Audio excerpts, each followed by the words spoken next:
I'm Danae King. I am founder of the Unfolding Enneagram, and I call myself an Enneagram and conscious transformation coach. And I will get to that in a moment. But first, I will tell you, I became a mom when I was 19 years old. Yep, 19. And so being 63 years old now, I have had a long time to look back on those years as a young mom and somewhat objectively.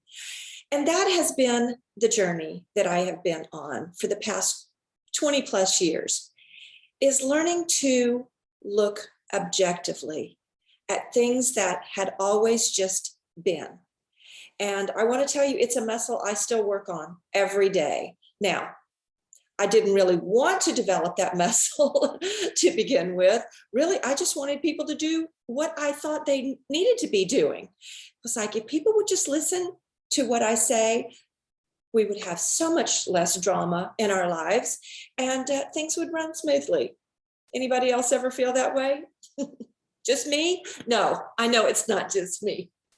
So, as I have looked back on this time, I realized there were some things that I did as a young mom that I've reflected on and thought, oh, what kind of a mom does that? And I'm going to get to that story in just a minute. I wanted to say, as far as this coaching program that I'm introducing, when I say I still work on this every day, that may be very discouraging to you. You may say, why would I invest my time and my finances in a coach who still hasn't got it all together?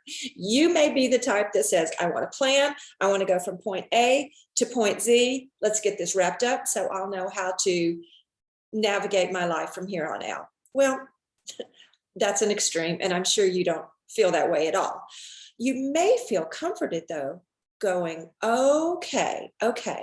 So this is something that, even though I look at some people and think, wow, they've got their life together, they've come through all the storms, maybe what it is they have developed tools to help them navigate those choppy waters. And in fact, maybe even prevent yourself from heading right into a storm, knowing how to anticipate what's coming and to traverse that territory when it is new.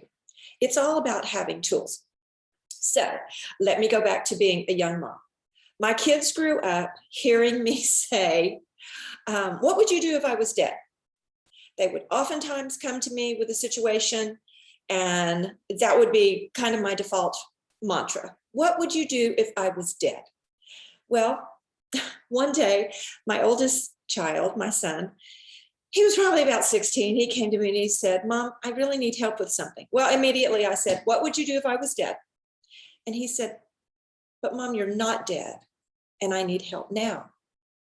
And I was like, oh, okay. Well, I know in my heart what I was trying to do. I wanted to raise my children to be independent and to learn to use their creativity to navigate the things that come up through their lives. And I wasn't aware that what I think I was actually doing was teaching them something that was disguised as a strength, which really ended up being a fear of mine. Well, this did not come to me until quite recently, actually. I began to consider some of these things from my past and go, why did I approach things that way? Well, if you're an Enneagram type 7, you may be very familiar with the childhood message of a type 7. Each of the types have their own childhood message. Did you know that? Well, I'm going to share what mine was. And that was, it's not okay to depend on anyone for anything. Well, I don't know where I developed that line, what would you do if I was dead? Because it was never shared to me from my parents. And in fact, I had two very loving parents, a very fun childhood, as I recall. And I never went without any of my material needs. I was quite well taken care of.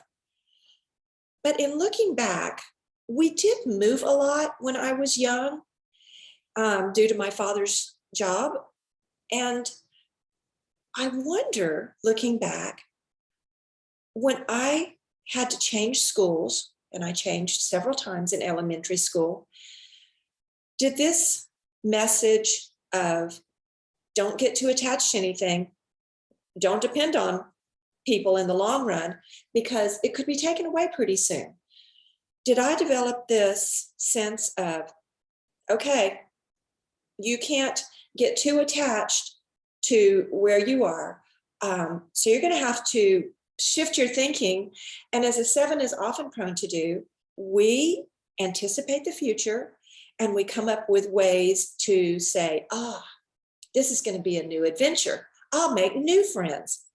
Now, the truth is, as I remember it, I was very good at making friends, and I had a lot of them as a child. But was my fear of not having anything be permanent in my life, and the need to be very independent and take care of myself, was that something that I subconsciously was passing on to my own children? And so it looked like a really good message. I want you to be strong, and I want you to be independent and creative thinking. Was there a way that I could actually teach them to be that kind of a person, to be an adult who was independent and didn't have to just depend on anybody else to get them out of their situations or to help them with their issues, and still not project my fear onto them? Well, I can't go back and fix it now. And I won't say that it always ended up being a bad thing. They are very strong and independent children. But I think that was a message that I probably could have framed another way. So we all have childhood messages. I'd love to discuss those with you in this program from where you can see, oh, these might have been things that I subconsciously did on autopilot. But now that I'm more aware, I can look objectively.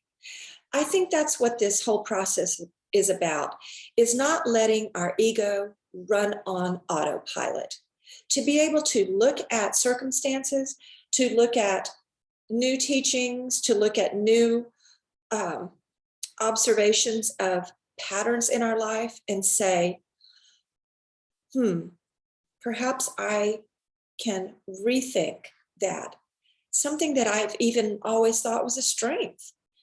Maybe it's not always a strength, but it's a fear disguised as a strength.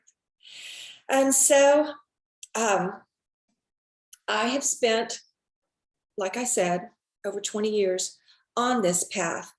And while I call this the Unfolding Enneagram, I incorporate some of the best wisdom teachers that I have studied for many, many years. I use the Enneagram as a launch pad because if we understand the basics of our type, maybe our core motivations, and we can talk about that, and maybe our core fears, we can kind of look at other wisdom teachers and teachings that have really dedicated their lives to the consciousness transformation field, and not be stuck on just one course, but look at other teachings along this way.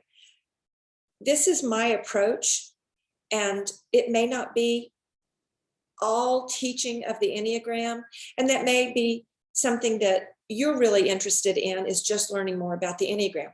There are so many wonderful teachers and books and videos out there that can just simply help you know more about the Enneagram. And that is wonderful. I have spent many, many years just learning everything I could and still have much more to learn about the Enneagram. But I hope if you are curious about this approach, that you will go to my website, theunfoldingenneagram.com, sign up for the newsletter, I will give you access to a video that I have that explains more about this unfolding process. I call it form to formlessness. And that's hard to explain in a moment. But if you'll just sign up for the newsletter, I promise I won't bombard you with more information than you want. But it will give you an insight into, okay, this is a program that I would like to be a part of. I have individual coaching, one-on-one, and also the community program that is just called the Unfolding.